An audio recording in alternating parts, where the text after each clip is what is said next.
బసవేశ్వర్ కవిత్వం ప్రేమ కవిత్వం.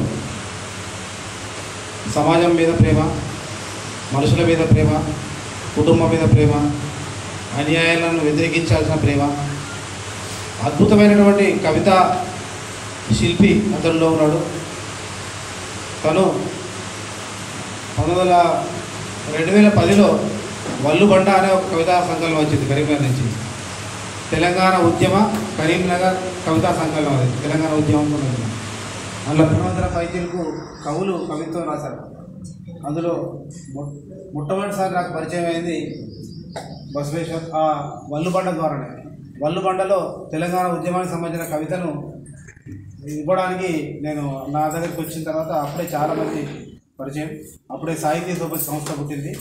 అప్పటి నుంచే అతని ప్రస్థానం మొదలైందని నేను భావిస్తాను. అప్పుడు ఇంకా సరసిజ అందులో రానట్టుంది. అది ఆ తర్వాత సరసిజ ప్రవేశం తర్వాత వచ్చింది. అప్పటి నుంచి ఇక్కడ ఉన్నటువంటి కవిత్వ వాతావరణం ఇందాక సీని చెప్పినట్టు ఎన్నిక ముచ్చట్లు, కరీంనగర్ సాహిత్యము, కవిత్వము. ఇందాక పొద్దున లక్ష్మీనరసయ్య అన్న మాట్లాడుతున్నప్పుడు ఒక ముచ్చట అన్నాడు, ఇది కరీంనగర్ కాదు కవీం నగర్ అని కరీంనగర్ యొక్క దాన్ని దూరం నుంచి చూస్తున్న అబ్జర్వేషన్లో తను చెప్పారు. తన ఉపన్యాసంలో బహుశా కరీంనగర్ గురించి, కరీంనగర్ కవిత్వం గురించి చెప్తారు. అయితే బసవేశ్వర్ యొక్క ఎదుగుదల, ఇక్కడి వాతావరణం, తను పనిచేస్తున్న కార్యాలయం, తను పనిచేస్తున్న కార్యక్షేత్రంతో పాటు సమాజాన్ని అధ్యయనం చేయడం, హేతుబద్ధమైన తర్కమైన ఆలోచనలు గలవాడు. ఆ ఆలోచనలతోని కవిత్వాన్ని మొదలుపెట్టుకొని కరీంనగర్ క్షేత్రంగా, నిజానికి ఆయన వరంగల్ అయితే కరీంనగర్లో సెటిల్ కావడానికి కారణం కూడా ఇక్కడ ఉన్న సాహిత్య వాతావరణాన్ని నేను అనుకుంటాను.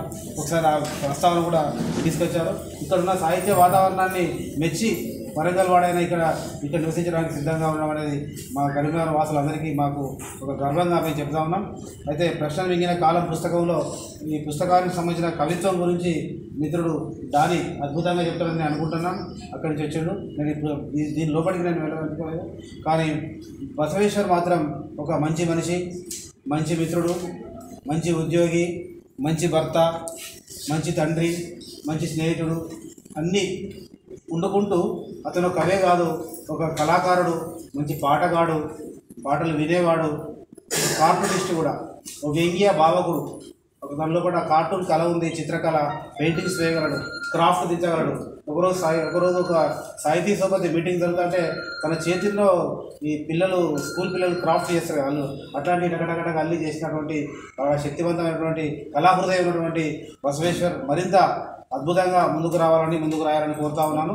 ఈనాటి ప్రశ్నలు మిగిలిన కాలాన్ని తను ప్రశ్నించడం చాలా ఆనందంగా ఉంది. అతనికి అభినందనలు తెలియజేస్తూ ముగిస్తా ఉన్నాను. Thank you.